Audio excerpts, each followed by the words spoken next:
In that first reading, it says, God does not look at appearances, but at the heart. God does not look at appearances, but at the heart, which is both a consoling truth and a very challenging truth. Because sometimes if you and I are honest, we don't want to look at our own hearts ourselves, let alone have someone else see into us. Because if we're honest, when we look at our hearts, there's good, there's bad, and there's ugly. There's dark.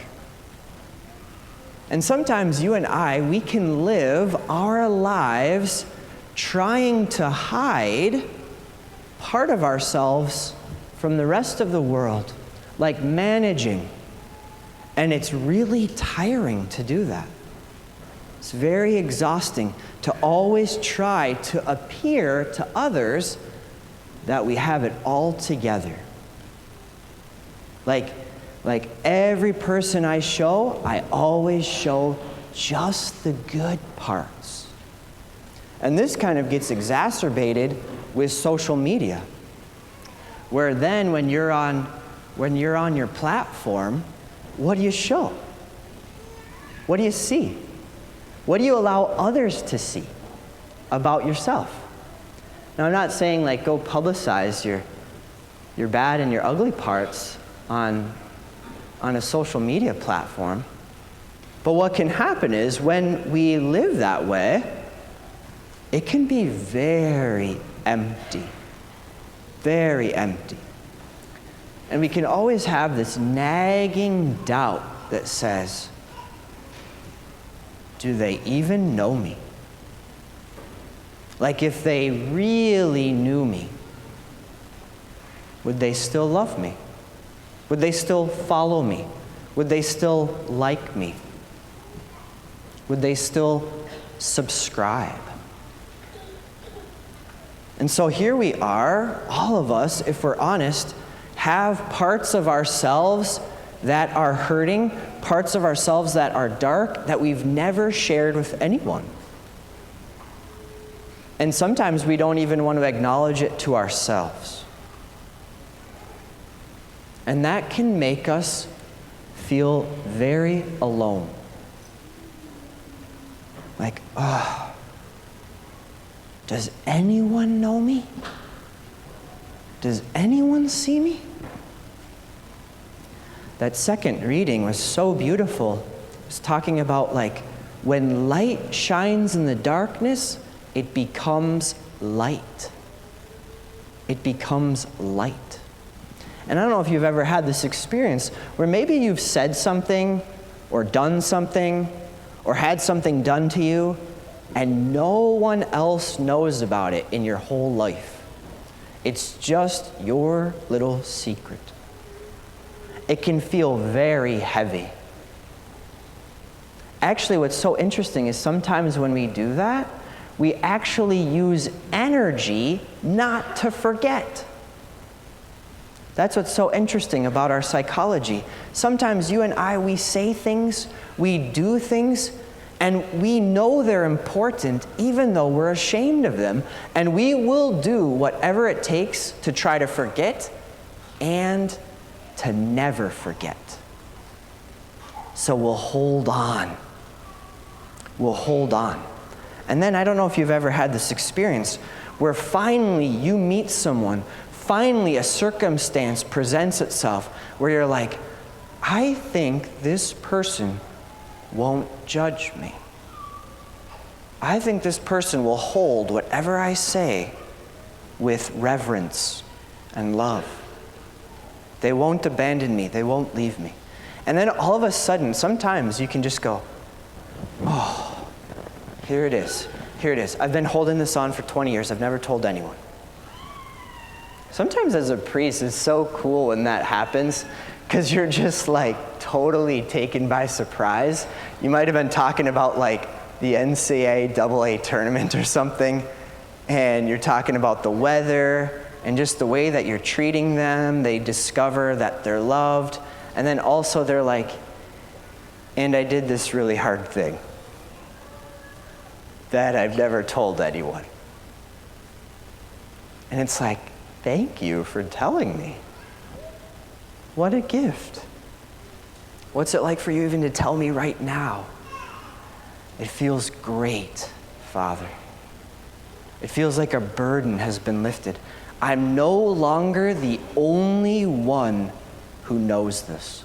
I'm no longer the only one who carries this. Actually, sometimes we just need to be given permission to lay it down. We just need to be given permission by another person to say like, wow, it seems like you've been carrying that for a long time. That seems pretty heavy. What's it like for you to just lay it down? Feels like $1 million. This coming Wednesday, we have an opportunity for you to be known. For you to have every part of your heart known and loved. Not just the good parts. You get to expose to the light, the bad, and the dark, and be loved there. You see, God already sees it, but He wants you to know it's seen. He wants you to bring it to the light so that He can shine His gentle light. This coming Wednesday, we have a day of mercy. We're so blessed that twice a year we have this. One time in Advent, one time in Lent. When from 10 a.m. to 8 p.m., we'll have priests scattered throughout the church, ready and willing and eager to hear your heart and to allow you to know, you know that thing that you've been carrying? You know that thing that you seem to identify yourself with? You know that thing that you're using a lot of energy to both forget and not ever forget? You know that thing that you feel shame about? You are loved. And you can lay that down. And receive mercy. Receive forgiveness. Receive light. And a second chance.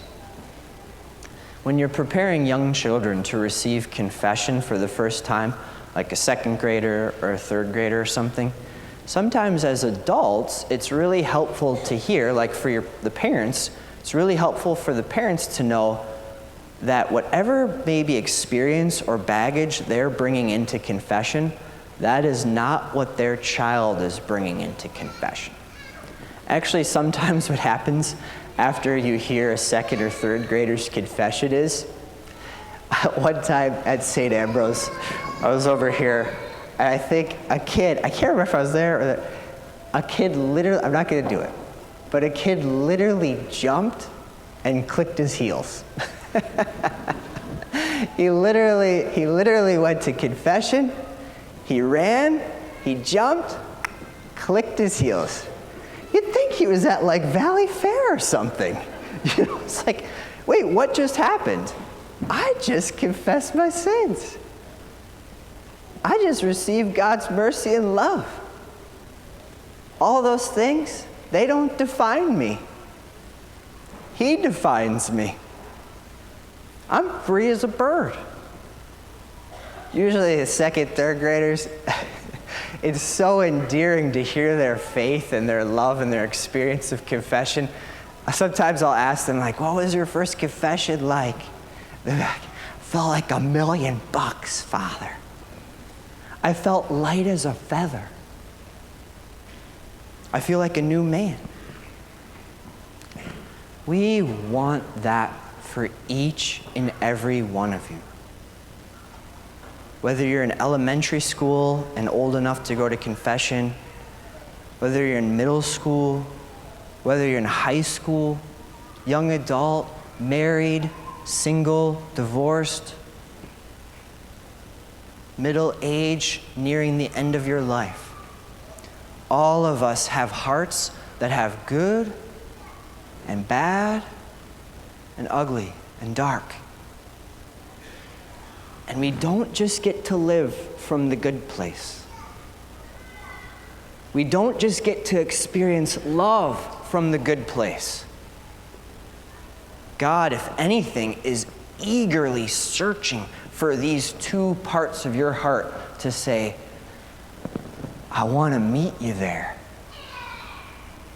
I want you to know my love there.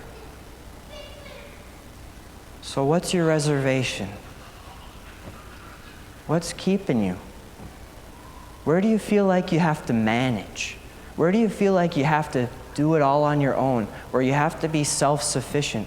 Where do you feel like I can't ever possibly tell another person what I've said or done? What if on this Wednesday you came? We won't judge you. We'll be so gentle. And if anything, you will feel so much lighter. So this Wednesday, Day of Mercy, 10 a.m. to 8 p.m., it's for everyone, because everyone has sinned, and everyone needs mercy.